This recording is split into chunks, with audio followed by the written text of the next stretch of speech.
naman siya dahil maputa-puta tayo. Maglalagay tayo ng lipstick. Kunti lipstick lang, pahit-pahit dyan. Diba? Ang putla kasi natin. Ayan. Sanay kasi ako may lipstick. Diba? Kahit magtulog, ilamos lang, tapos lipstick, lagay ulit. Mag-lipstick tayo, konti lang.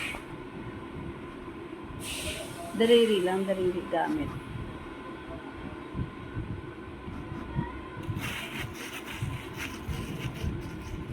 Ano, pati yun sa kalsada kasi ang harap ko kalsada.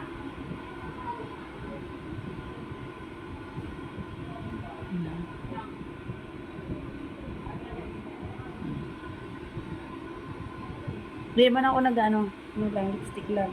Tapos, kunting pulbo. Pulbo natin. Binigyan ng anak ko ito. Napakatagal ko nitong gamit. Kasi, minsan ko lang gamitin. Teka. Pagpag muna natin. Para lumabas. Yan. Kasi powder siya, oh. Sosyal-sosyalan. Oh, diba? So, parang ano. Ay. May lamang pa ba? Oh no. Oh, wala na pala. Wala na pala laman. Wala ko nila. Meron pa kaya dinila ko. Yung isa pala yun. Simuti na pala ito, guys.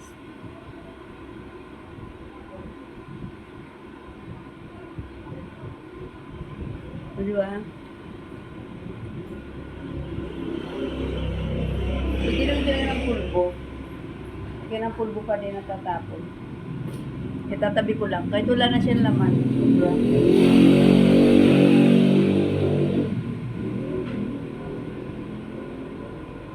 Ganyan lang akong magpulbo.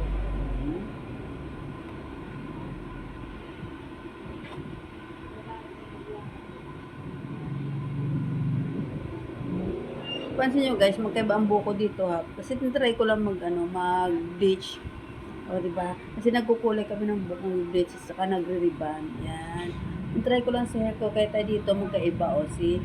Kasi dito brown ko. Medyo brown lang talaga siya. Pero black tong buko. Brown ko lang siya o. Pero okay na rin. Diba? Medyo ano siya.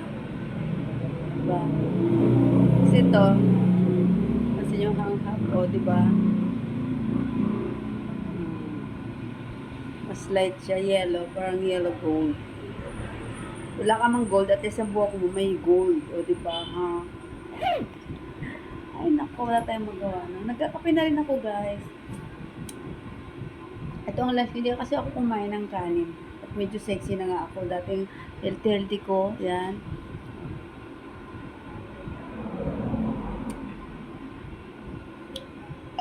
Ito ang tagal-tagal ko nang gamit. Siguro, asa May, 4 years na ito. Ay, hindi, mahigit. Sino mga magpo 4 years na ito kasi kasagsagan ng wala pang lockdown na hospital ang aking sweetie. Ayan, so pag lumabas ako, naglakad-lakad habang siya natutulog. Oh, tapos nakakita ako ng Japan surplus, yan. Pumasok ako. Doon syempre aircon yun, ano. Social naman yun sa Tipolo. Yan. Ang ganda, laki sa loob, marami mga tinda. O, naghanap ako dumabili, kabili akong tsinelas. May mga nabili pa rin naman ako. O, 99. Iba-iba, ito 99 ang isa. Pero ang ganda, pero pag binili mo, mahal naman talaga ito. O, may takip siya kasi doon sa ospital. Ang bilis lumamig na kape namin, sobrang lamig ng aircon doon sa kwarto niya. Sabi niya, Julie, bakit ang bilis lumamig ng kape natin? O, ako din, ang bilis lumamig. So, nung naalala ko, bumili ako. Siyempre yung kanya, ganito rin kulay, pero yung bulaklak niya, ibig na red, blue. Yan, di ba? Kaya yung kanya tinabi ko kasi siya, remembrance na lang yung para sa akin. Yan. Ingatan ko. Pero hindi pa rin nabasag. Ang dami ko na nabili ng mga mugs o kapihan. Nabasag na. Ito syempre ingat-ingat ko kasi sa amin kong dalawa.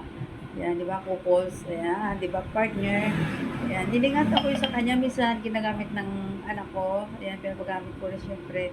Pag ginagamit ko, naalala ng kanyang papi. Di ba? Ito sa akin. Ayan. At ngayon, malapit ng Pasko. Ayan, so bye-bye na mga guys. Happy Merry Christmas and Happy New Year sa inyong lahat. Ayan. Bye-bye. Hello guys, ayan, nandito na ulit ako. Ayan, magkakapit tayo. Nag-break lang. Wow, di ba? Malamig ng kape. Ayan. Ay, walang customer tayo dito sa shop ngayon. Wala pa tayong may namano hapon na. Wala tayong may namano sa haircut. Dahil, ano mga estudyante, baka mamayang hapon pa o Sunday pa. Sunday pa yan magkakaroon kasi Sunday pag Monday and pasukan na kailangan mga naka-haircut sila bagong gupit. Ayan. Kaya ngayon, wala pa. So, waiting lang. Kahit naman, kahit ano print, wala pa talaga. O, bantumal. Grabe. Eh, wala naman tayo binabayarang mga tao yan kasi ano kami after percentage lang o yan. Pero ang aming shop, yun lang ang aming inaalala ngayon. Ang tuма ngayon sobra, no? Simula ng pandemic. Dati lakas sa print, nung buhay pang asawa ko, lakas sa print, mga mamshi. O ngayon ang tumal-tumal na, no? O, kasi, wala na masyado. Meron po yan. First,